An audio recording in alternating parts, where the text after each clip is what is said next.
ఆషాఢ మాసానికి వ్యవసాయానికి లింక్ ఏంటి? పూర్వీకులు ఏం చెబుతున్నారు?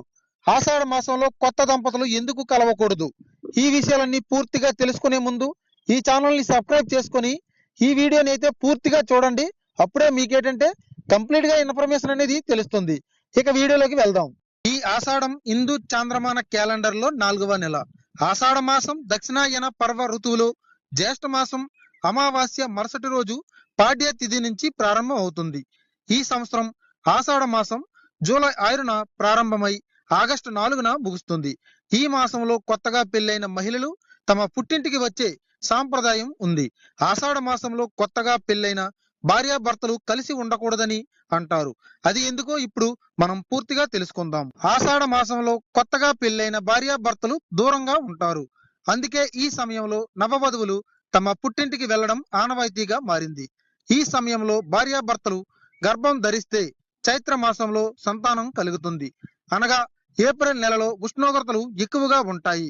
అందువల్ల తల్లి బిడ్డకు ఆరోగ్య సమస్యలు తలెత్తుతాయని శాస్త్రీయంగా ఇది కారణమని చెబుతుంటారు. అంతేకాదు ఈ మాసంలో వాతావరణంలో చాలా మార్పులు చోటు చేసుకుంటాయి. చల్లని వాతావరణం వల్ల బ్యాక్టీరియా, వైరస్, అంటువ్యాధులు బాగా ప్రబలుతాయి.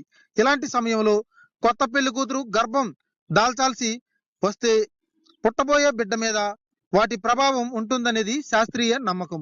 పిండానికి తొలి 3 నెలలు చాలా ముఖ్యం.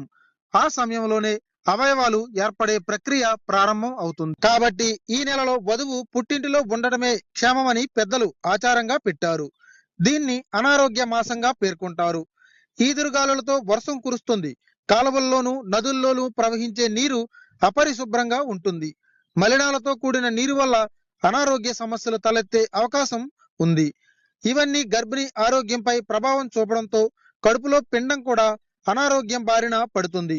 అలాగే ఆషాఢం తర్వాత వచ్చే శ్రావణంలో వ్రతాలు, నోములు జరుగుతాయి. ఈ నెలలో దాదాపు అన్ని మంచి రోజులే ఉంటాయి. ఆ శుభగడియల్లో గర్భధారణ జరిగితే మంచిదని పెద్దల నమ్మకం.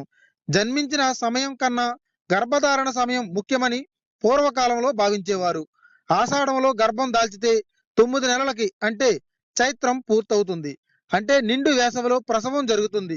ఆ సమయంలో ఎండలకు పట్టిన పిల్లలు, బాలింతలు తట్టుకోలేరని ఈ నియమం పెట్టారు. అలాగే 1 నెల ముందుగా కలుసుకుంటే అన్యోన్యత దాంపత్యాన్ని పొందుతారని కూడా అంటారు. పూర్వకాలంలో కొత్తగా పెళ్లైన యువకులు 6 నెలల పాటు అత్తగారింట్లో ఉండే సాంప్రదాయం ఉండేది. కష్టపడి పనిచేయాల్సిన యువకులు అత్తవారింట్లో కూర్చుంటే వ్యవసాయ పనులు సకాలంలో జరగవు. వర్షాధారంగా పంటలు పండించుకోవడం వల్ల సకాలంలో విత్తనాలు చల్లకపోతే సంవత్సరమంతా ఆకలితో ఉండిపోవలసిందే. అందుకే కొత్త కోడలు పుట్టింట్లో ఉండాలి, అల్లుడు అత్తవారింటి వైపు చూడకూడదనే నియమం పెట్టారు.